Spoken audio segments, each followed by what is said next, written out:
Hey everybody, Barbecue Jones here. Today we're going to do the 1-year review on the Traeger Silverton 810 model.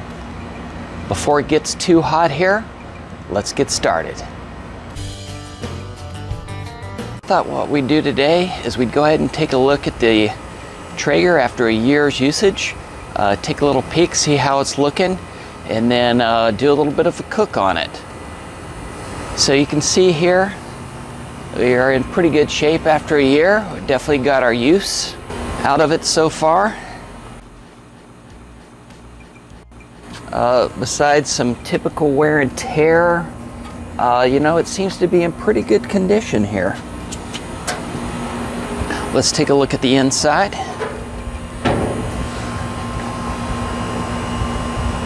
You can see the typical burn scars and such from all the cooks we've done. But all in all, I don't see too many places where it's, maybe right there a little bit's burned off, but I think we're in pretty good shape. Hoppers worked well.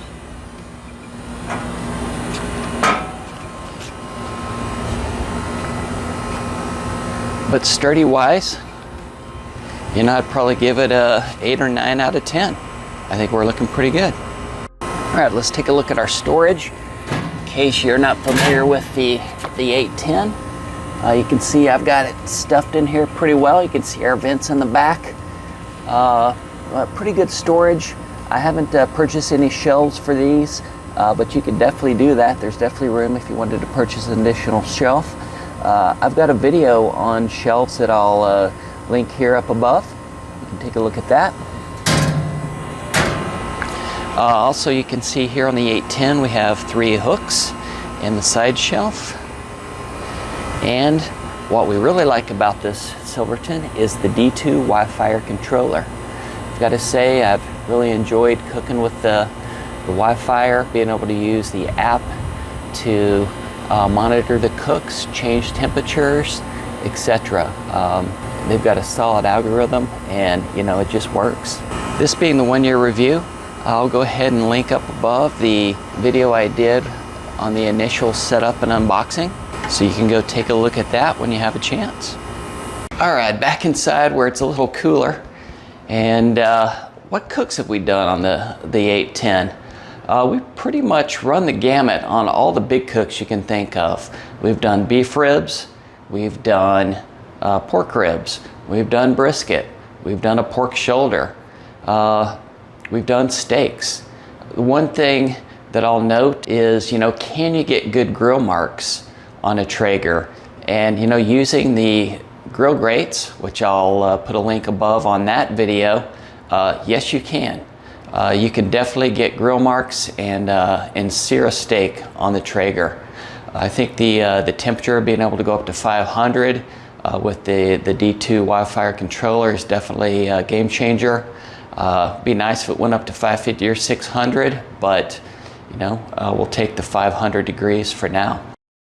All right, where does the Silverton 810 model fall within all the Traeger grills?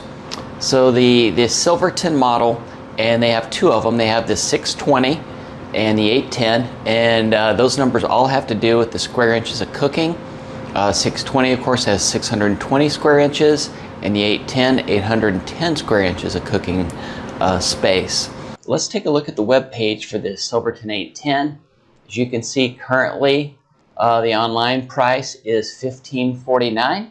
I took a look back at my receipts. I actually paid $12.99 for this same grill a year ago.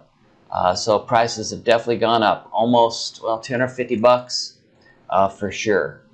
So, you know, inflation is real out here. Then if we take a look at the 620 model, which is the bit smaller version, it's $8.99. And I think back in the day I paid $5.99 for mine, although it didn't have the WiFIRE controller. It was just a manual controller.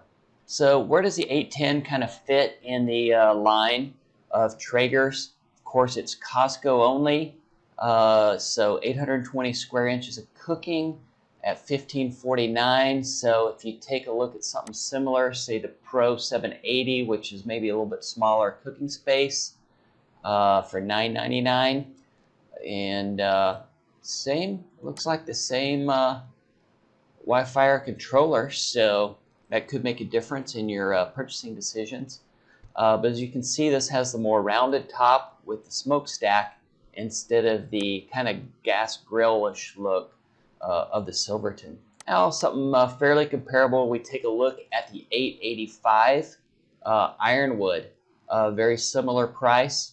Actually, the 885 is 885 square inches for $1,600. So another $50, get a little more square inches of cooking.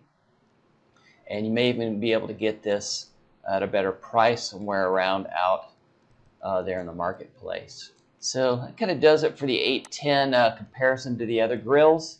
Go ahead, you can see the features here just real fast before I move on.